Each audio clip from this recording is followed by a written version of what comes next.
Oui, bonjour tout le monde. Tout d'abord, je vous remercie pour l'invitation, pour l'organisation. C'est très intéressant.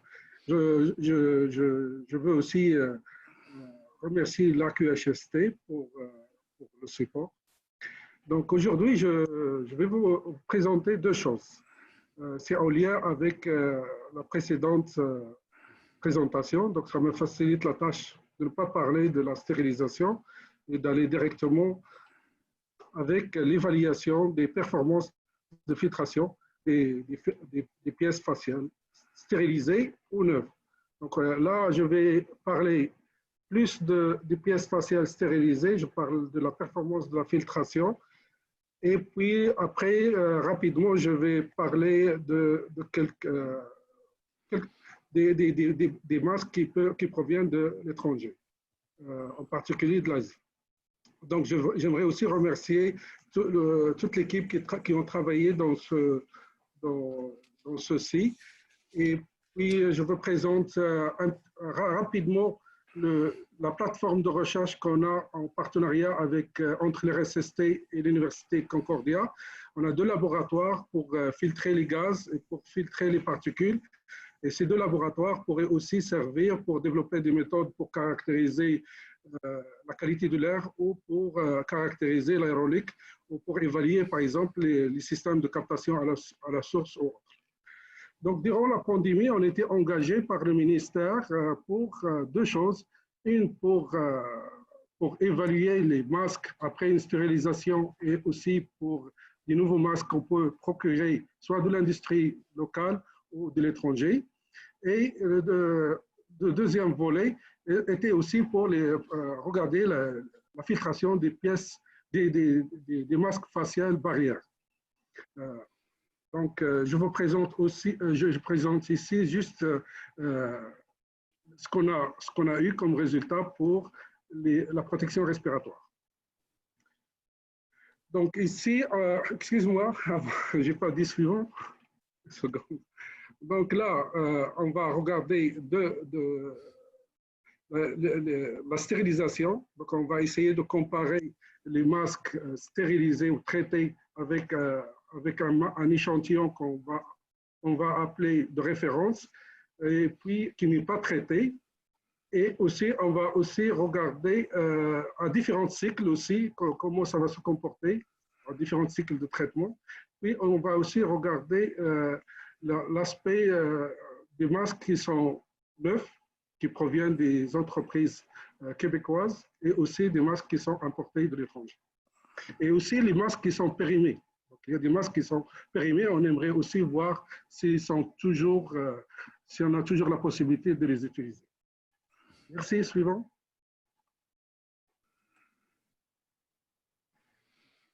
Donc, la méthodologie est la suivante. On reçoit des échantillons, on mesure la performance au niveau efficacité et perte de charge pour regarder aussi le confort de respiration et on le compare avec des masques de référence qui sont certifiés NIOSH pour voir si ces masques peuvent passer la certification par comparaison. Donc, on émet quelques indications, c'est qu'on va mesurer juste quelques échantillons, donc on ne peut pas généraliser, globaliser sur l'ensemble de ce qu'on fait. Et c'est une comparaison et non pas une certification. Suivez. Oui, ici, la méthodologie qu'on a utilisée, elle est déjà publiée dans des rapports de l'RSST et aussi dans différentes publications. Vous pouvez les avoir facilement sur le site de l'Institut. Donc, on a utilisé un montage qui est déjà reconnu à l'international, qui a permis de faire ces travaux. Je ne vais pas rentrer dans les détails à cause du temps. Oui, suivant, merci. Donc, on a testé des masques qui ont subi différents traitements. Au début, on a testé des masques qui sont traités à l'époxyde d'hydrogène, mais je pense qu'à la température ordinaire, c'est pourquoi on a écrit inconnu là. C'est vraiment les premiers tests qu'on a reçus, qu'on a fait pour le L'Hôpital Verdun. Et apparemment, ça a été écarté, cette méthode-là, après que l'INSPQ ont donné des recommandations sur les différentes méthodes qui pourraient être utilisées. Et on a testé des masques qui sont traités par l'hypoxyde d'hydrogène ou par UV, donc à différents cycles. On a traité un cycle, par exemple, on regarde la performance de cycle, c'est pour voir combien de fois on pourrait l'utiliser. Donc, c'est ça qu'on a essayé de regarder au point de vue filtration. Et les tests, en général, comme vous le voyez sur les résultats dans l'acétate suivant. Allô? Donc, Allô? vous voyez qu'ici, on a mis toutes les figures, toutes les courbes de filtration sur une seule, juste pour vous montrer que tous, ils ont une efficacité supérieure à 95%. Donc, au point de vue filtration, je ne parle pas d'étanchéité, ni de l'élastique ou de l'état physique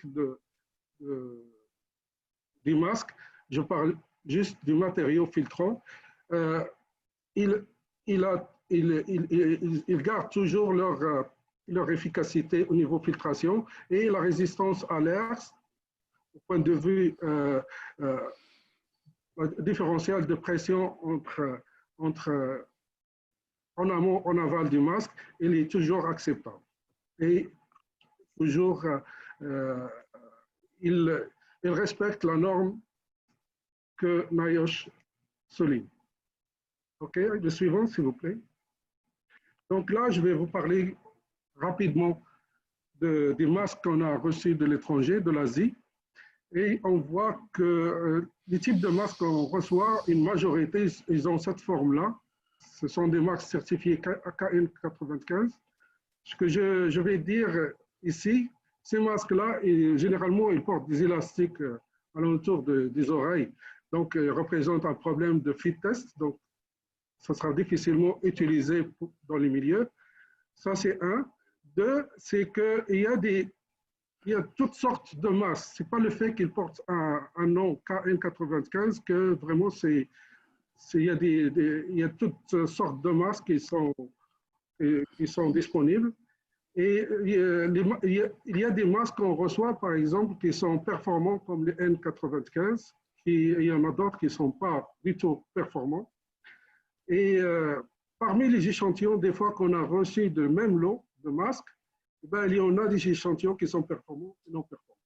Ceci dit, c'est juste pour vous dire qu'on ne peut pas se fier à ce type de masque puisqu'on n'a aucun contrôle sur la qualité de ces masques, généralement. Suivant, s'il vous plaît.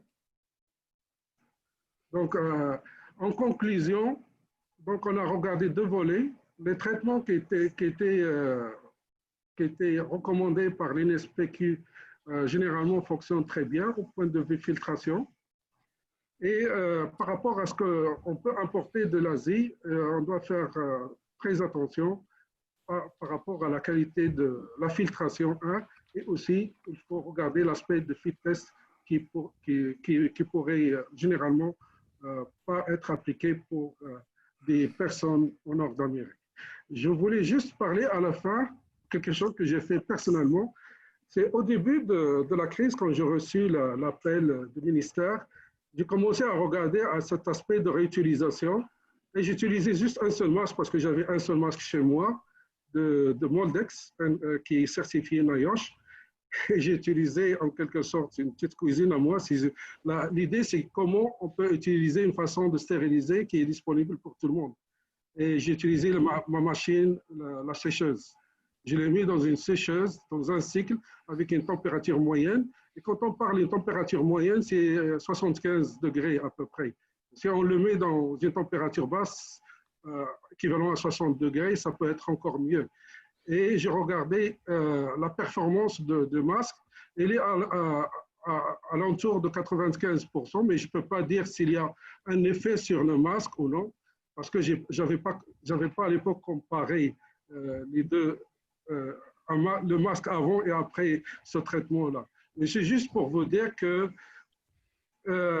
il y a des méthodes, par exemple, pour moi, qui étaient écartées, mais possiblement on pourrait les regarder au point de vue efficacité pour détruire le virus et pour regarder leur utilisation en utilisant des moyens que tout le monde pourrait avoir à la maison.